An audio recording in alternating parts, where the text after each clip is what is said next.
ایک گروپ جو ان سے اس کو موقع ملتا ہے and they started running towards multiple directions. یہ آپ دیکھ رہے ہیں کہ تو دس از بیکاز وہ سنائپر انگیج کرتے ہیں ہمارے. جب انگیج کرتے ہیں دہشت گردوں کو تو اس سے ایک ٹریگر ہوتا ہے, اس سے فائدہ اٹھا کے کافی لوگ بھاگتے ہیں. السلام علیکم, میں ہوں Faisal Tarar. D G I S P R اور وزیر اعلیٰ بلوچستان سرفراز بگٹی کی پریس کانفرنس ہو گئی ہے, اور وہی پریس کانفرنس میں باتیں کس طرح زرار کمپنی نے آپریشن کیا, جگہ کتنی سینسٹیو تھی, کس طرح لوگوں کو بچایا گیا, کس طرح جو ہے وہ سنائپرز کو انگیج کیا گیا, اس کا فائدہ اٹھاتے ہوئے لوگ وہاں سے بھاگے, ان کو بچایا گیا, کس طرح سے افغان اس دہشت گردی کے واقعے کے اندر ملوث تھے, چاہے بنو کا واقعہ ہو اور وہ مارے گئے, اور کس طرح بھارت پراپیگنڈا کر رہا ہے یا بھارت کا اس سارے واقعے میں ہاتھ ہے. یعنی تمام باتیں کی گئی, روایتی باتیں جو کی جاتی ہیں. مسنگ پرسنز کے حوالے سے وزیر اعلیٰ بگٹی نے کہا کہ دیکھیے یہ تو معاملہ سٹیٹ کا ہے, وائلنس کا حق صرف سٹیٹ کے پاس ہے. برطانیہ سمیت خطے کے دیگر ممالک میں بھی مسنگ پرسنز ہوتے ہیں. یہ انسانی حقوق کا ڈھونگ رچایا جاتا ہے. سٹیٹ کا کام ہے جیسے چوروں کو ڈھونڈتی ہے, ڈاکوؤں کو ڈھونڈتی ہے, وہ مسنگ پرسن کو ڈھونڈے. یہ جواز نہیں بنایا جا سکتا, ایسا ہوتا ہے ویسا ہوتا ہے. یہ سارا کے سارا پراپیگنڈا ہے جناب, اور انسانی حقوق کا بلوچستان میں کسی قسم کا کوئی مسئلہ ہی نہیں ہے. اور D G S P R نے بڑا ثبوت بھی سامنے رکھے, تصویریں بھی چلوائیں. انہوں نے کہا کہ دہشت گردی کے اس واقعے کے رابطے افغانستان سے ملتے ہیں, یہ پروسیس کا ایک حصہ ہے, وہاں سے افغانی آتے ہیں, اور ثبوت بھی انہوں نے سامنے رکھے.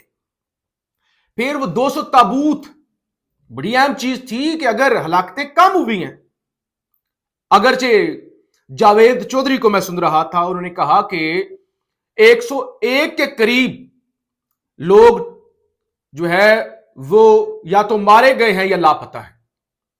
یعنی 80 کے قریب بظاہر وہ کہتے ہیں سٹیٹ اس پہ خاموش ہے, لیکن غالباً 80 کے قریب بی ایل اے والے لوگ لے گئے ہیں, 22-23 لوگ مارے گئے ہیں. اور وہ تابوتوں کی ایک ویڈیو آئی تھی, تو آج اس حوالے سے بھی D G I S P R نے اپنی پریس کانفرنس میں خبر کی تردید نہیں کی. انہوں نے کہا کہ ریاست لاجسٹکس کے حوالے سے بہت سارے کام کرتی ہے, تو ریاست کو بہت کچھ کرنا پڑتا ہے. یعنی انہوں نے بالکل تردید نہیں کی کہ وہ 200 تابوت والی خبر جھوٹی تھی یا نہیں تھی. پھر ایک اور تضاد سامنے آیا D G I S P R کی پریس کانفرنس کے اندر, کہ D G I S P R نے بتایا کہ جب سنائپرز کے ذریعے دہشت گردوں کو انگیج کیا تو کچھ لوگ وہاں سے بھاگے, اور اس دوران انہوں نے ان پر فائرنگ کی, جس کی وجہ سے کچھ ہمارے لڑکے شہید ہوئے. جبکہ کامران شاہد کو جو انہوں نے انٹرویو دیا تھا اس میں انہوں نے کہا تھا کوئی بھی ہلاکت یعنی فوج کے ریلیٹڈ لوگ جو آپریشن کر رہے تھے ان کی نہیں ہوئی, لیکن آج بتایا گیا کہ شہادتیں ہوئی ہیں. بہرحال بہت ساری باتیں ہوئی, لیکن اہم چیز یہ ہے, یہ نہیں بتایا گیا قصوروار کون ہے. یہ تو بتایا گیا نا تانے بانے وہاں پہ ملتے ہیں, وہاں سے ملتے ہیں. دشمن تو پراپیگنڈا کرے گا. افغانستان 100% اس معاملے کے اندر انوالو ہے, انوالو ہوگا, لیکن یہ بالکل نہیں بتایا گیا کہ یہاں پہ اتنا بڑا واقعہ ہو گیا, کون ذمہ دار ہے. انٹیلیجنس ایجنسیاں ذمہ دار ہیں, فوج ذمہ دار ہے, صوبائی حکومت ذمہ دار ہے. نہیں بتایا گیا.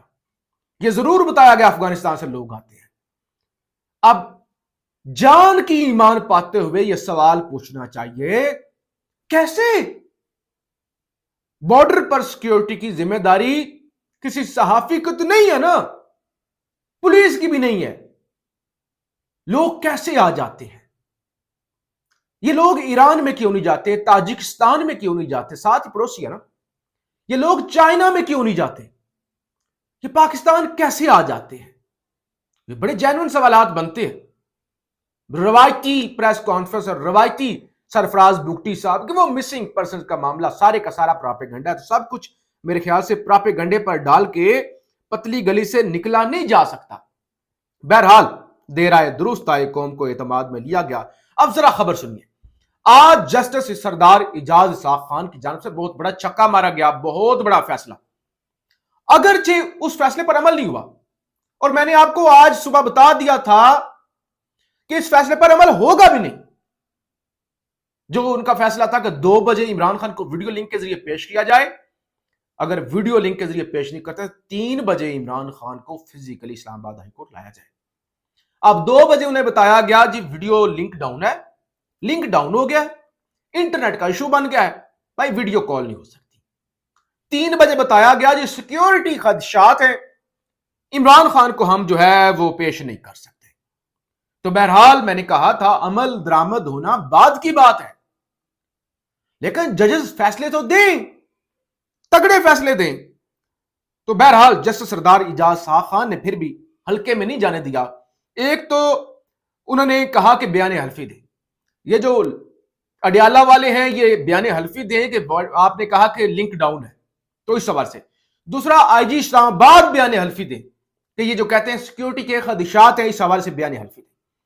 دوسرے نمبر پہ ان کی اپنی ہی یعنی لا کلرک جو ہیں جسٹس سردار اعجاز شاہ خان سکینہ بنگش، ان کو ان کی ڈیوٹی لگائی گئی ہے کہ کل وہ 11 بجے سے 12 بجے کے درمیان اڈیالہ جیل جائیں، عمران خان سے ملاقات کریں اور اس ملاقات کے اندر وہ جو ہے وہ کنفرم کرے ساری چیزیں، اور اس کے بعد کچھ سوالات ہیں وہ سوالات بھی پوچھیں کہ عمران خان سے پوچھا جائے کہ نمبر 1 مشال یوسفزئی عمران خان کے وکیل ہیں یا نہیں ہیں، نمبر 2 عمران خان سے وکلا کی فہرست کی تصدیق کرائی جائے، نمبر 3 عمران خان کو وکالت نامے دستخط کرانے کی اجازت ہے یا نہیں ہے.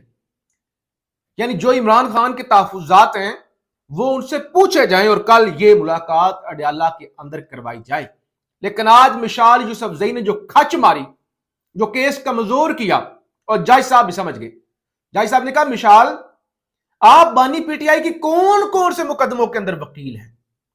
اب مشال یوسفزئی نے کچھ 600-700 نام گنوا دیے. جج صاحب سمجھ گئے اور جج صاحب نے اسی لیے آرڈر کیا کہ ذرا پوچھ کے آئیں عمران خان سے کہ مشال یوسفزئی، حالانکہ مشال یوسفزئی کا تو وکالت نامہ ضبط ہے، مشال یوسفزئی تو اڈیالہ جیل کے اندر پکڑی گئی تھی کہ جھوٹ بولا انہوں نے عدالت سے، ایکسپائر ضبط شدہ انہوں نے وکالت نامہ جو ہے وہ جمع کرایا ہے.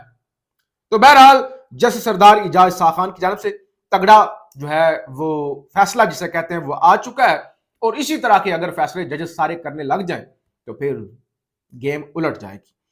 پارلیمنٹ کے اندر آج دفاع کیا گیا بھرپور طریقے سے، محسن نقوی کا دفاع کیا گیا. طلال چودھری نے تقریر کی، انہوں نے کہا محسن نقوی پر تنقید فیشن بن گیا ہے، کئی لوگ چبھتے ہیں، کام دیکھنا ہے، سیٹ سے چمٹنا ضروری نہیں ہے.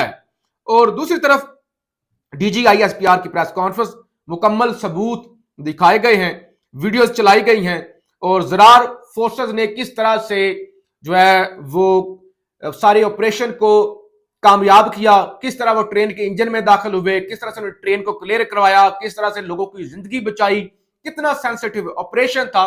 تو تمام ویڈیوز کے ساتھ D G I S P R کی جانب سے دکھایا بھی گیا ہے اور بتایا بھی گیا ہے. اور اس کے بعد جو ریسکیو ہونے والے لوگ ہیں، حالانکہ وہ ایک ہی سکرپٹ کے مطابق بول رہے تھے، تو ان کے انٹرویوز بھی سنائے گئے ہیں جنہوں نے بتایا کہ ہمیں ایف سی نے ریسکیو کیا، ہمیں پاک فوج نے ریسکیو کیا ہے، بڑی بہادری دکھائی ہے. لیکن اگین سوال ایک ہی ہے کہ ذمہ دار کون ہے، اور کیسے دوسرے ممالک سے دہشت گرد پاکستان میں بڑی آسانی کے ساتھ گھس آتے ہیں، اور صرف خود نہیں آتے بلکہ ان کے ساتھ ایڈوانس ان کے پاس وہ اسلحہ جو پاکستان میں شاید پایا بھی نہیں جاتا، وہ اسلحہ ان کے پاس ہوتا ہے.